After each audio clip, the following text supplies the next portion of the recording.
Comment devenir freelance? C'est un peu la question que tout le monde se pose et on en fait un peu des montagnes, mais en fait finalement c'est assez simple. En fait, être un freelance, c'est vendre une prestation contre un paiement. Alors il y a pas mal de questions qui gravitent autour. Quels sont les contrats qu'il faut mettre en place? Comment trouver des clients? Et aujourd'hui, on va essayer d'y répondre. J'ai 5 ans d'expérience dans le freelancing en référencement web. Donc si vous êtes déjà freelance et que vous voulez augmenter le nombre de clients que vous avez ou changer vos prix ou tout simplement que vous voulez vous lancer dans le freelancing, vous êtes au bon endroit. Alors on va commencer par la partie légale évidemment. On peut pas faire de freelance sans avoir d'entreprise. En France, on a la chance d'avoir le statut de micro-entrepreneur qui permet d'avoir moins de paperasse et moins de frais, moins de taxes, etc. Donc je vous conseille vraiment de vous lancer en micro-entreprise en premier. D'abord parce que c'est gratuit et que c'est beaucoup plus simple, il n'y a pas besoin d'avoir un comptable. On peut gérer seul son livre des recettes, donc c'est beaucoup plus simple. La deuxième étape, c'est de créer un portfolio. Ce portfolio, il va montrer vos expériences passées, votre expertise dans le domaine dans lequel vous vendez vos prestations et ça va permettre de convaincre vos clients de travailler avec vous, tout simplement. Voilà mon portfolio, à quoi il ressemble. On voit l'émission que j'ai faite avec notamment quelques chiffres pour voir l'évolution et les bénéfices de mon travail, les différents clients et puis les testimonials, c'est-à-dire les avis clients sur mon travail qui sont super importants. La troisième étape, qui est la plus importante, c'est attirer des clients, évidemment. Et pour ça, il y a deux méthodes, l'inbound marketing ou l'outbound marketing.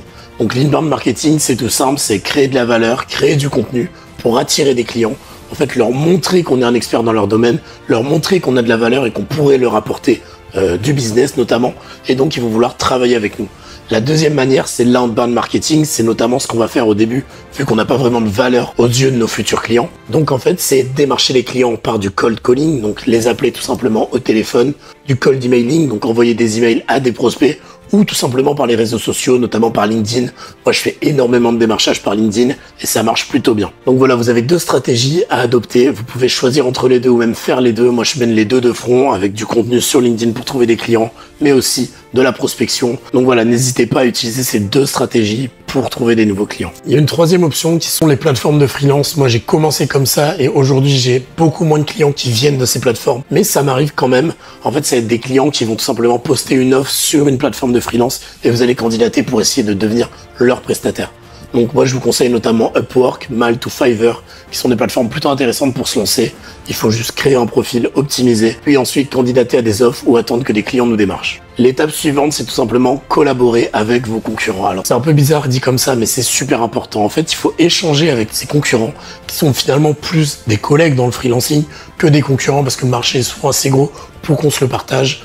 Discuter de tarification, de comment on fait de l'acquisition client et en fait on va avoir de nouvelles idées, on va se remettre en question et se challenger, donc c'est super important d'échanger avec vos pairs dans votre domaine. Arrive enfin la partie facturation et paiement, donc quand on a fini une tâche, comment est-ce qu'on la facture à un client, comment on reçoit le paiement, et ben c'est assez simple finalement en micro-entreprise, pas besoin de compte professionnel, il vous suffit de recevoir le paiement sur votre compte, de le déclarer à l'URSSAF via le portail internet de l'URSSAF, donc vraiment rien de plus simple. Pour les devis factures, moi, j'ai commencé sur Google Sheet, pareil pour le livre des recettes. Et pendant les premières années, j'ai pas eu de problème. Alors aujourd'hui, évidemment, il y a plusieurs outils de facturation qui peuvent être utilisés. Mais au début, vous pouvez totalement commencer sur Google Sheet. L'étape suivante, c'est la tarification. Et c'est souvent ce qui est un peu compliqué parce qu'on sait pas trop à combien vendre ses prestations. On sait pas ce qu'on veut au début. On connaît pas vraiment le marché.